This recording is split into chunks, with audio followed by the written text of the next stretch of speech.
And Dr.Phil show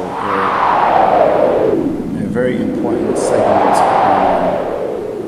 on a situation that was between a woman and her daughter. And the title of the topic was, Dr. Phil, I'm worried my daughter may turn into a terrorist. Wow. The first thing I thought was, this is very relevant to myself and the Muslim community. People who have accepted Islam often go through problems like this. I myself converted to Islam. And I myself converted people to Islam. So I knew firsthand, after getting calls saying, no, my son is a Roman Catholic, he will die a Roman Catholic, he will always be a Roman Catholic. The first thing that comes to my head when I hear statements like this is that there is no defense for new Muslims. There's no intermediator that can get in between and help me and my family understand that I am not a terrorist. I'm not going to be a terrorist. And Islam does not teach terrorism. There's a narration by the Messenger of Allah, by the Prophet Muhammad, that is very, very, very well known. He says, "La taghlu fi din, la ghulu fi din." There's no extremism in the religion. And extremism is the main element that leads a person to being a terrorist. Not understanding Islam in a moderate way comes from being around people who have signs of extremism. So as a person who is not a Muslim, maybe you will think, well, my daughter, she didn't cover her hair before. She used to wear short skirts, and now she has long dresses. This is a sign of terrorism. All of her friends are new. She's not with the same friends as before. She doesn't do what she did before.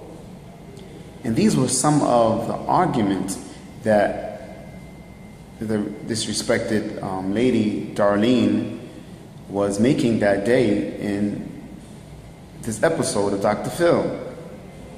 The first thing is that all of us, we all know, when we accepted Islam for change. We accepted Islam to prove to ourselves that we did not have to have those bad character flaws and we didn't have to do certain things that we were doing. We didn't have to sell drugs. We didn't have to use drugs. We didn't have to drink and use alcohol. We didn't have to be that person that might have been liked by many, but people who were all doing the same thing. So when we start to change, this should not be a red light going off in your heads saying that, oh no, he's changing.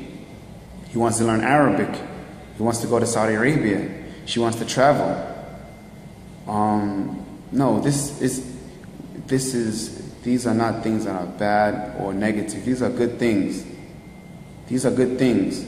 How many people drink and use alcohol and use drugs, and we see sides of them that we don't like? How many of us who actually have accepted Islam have actually changed for the better? Maybe some of us don't recognize it.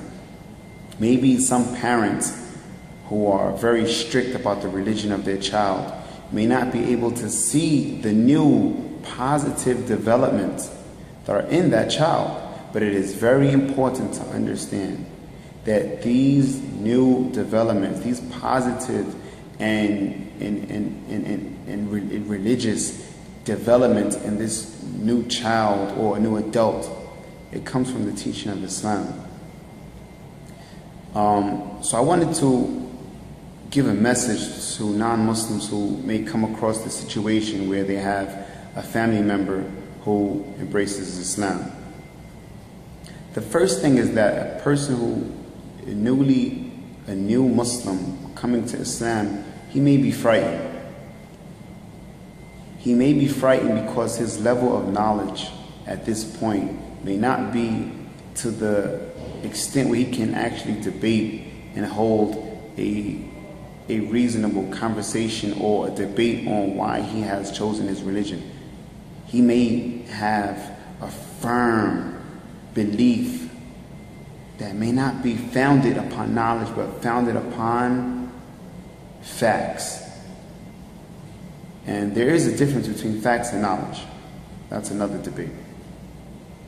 So this new attitude of his that he may display when you talk about religion with him, it should not be looked at as he's hiding something. He's trying to get all the facts together. He's trying, or he or she is trying to produce evidence to their beloveds, to show them that this religion that they chose is not only good for them, but it's good for you. And if you decide not to accept it, then let's be upon mutual relations. Let's not argue. Let's not debate. Let's still love each other like we loved each other. Another thing is that this new Muslim may be confused. They may be confused because their whole entire life they've been of another religion. They've been Christian, they've been Jew, they've been Hindu, Buddhist. And then they come into this new religion and they're not sure how their family members are going to react to this. Let's get something straight. When your child that you loved accepts Islam, they still love you. And when they continue to practice Islam, they're loving you. If they travel and go the furthest of distance, they still love you. You're their mother, their sister, their brother, even with their face covered, and with all of the black garments and the long beards. We still love you. And occasionally, the new Muslim, he may feel ostracized. He may feel like his friends and his family are pushing him away. And you may feel that your son or your daughter or your sister or your brother has ostracized you, or your friend may not be the same way anymore. And that's because we can't do the same things. And sometimes it's difficult for a new Muslim to come into Islam and still keep friendship with some of his previous friends because they're not sure like how that relationship is going to work. You're using drugs, alcohol, certain conversations. There's a certain way of living that we try to hold on to. And because of this, the new Muslim needs time to learn the religion, learn what is moderate of the religion, and still keep relations with friends and even family members. So I'm going to title this video "In Defense of Abby," who was currently known or previously known as Christine, because she is not in a cult. We are not in cults. We believe Allah is God.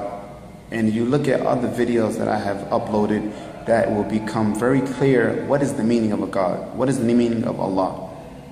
We believe in all of the prophets and we believe in all of the messengers, all of them.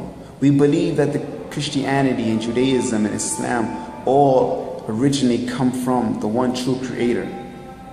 We believe in the day of judgment. We believe in the angels. We believe in the devil. We believe in the hellfire.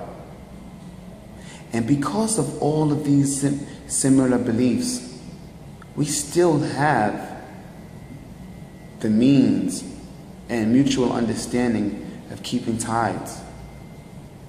There's no problem with us having relationships with our non-Muslim colleagues and friends and family members. We still hold on to that. But give us time to learn us, learn the new me after practicing Islam. Now, this may seem strange to some of you, but any and every Muslim who has accepted Islam can relate to what I'm talking about right now. Just give us a chance. We will give you a chance. Thank you. Bye.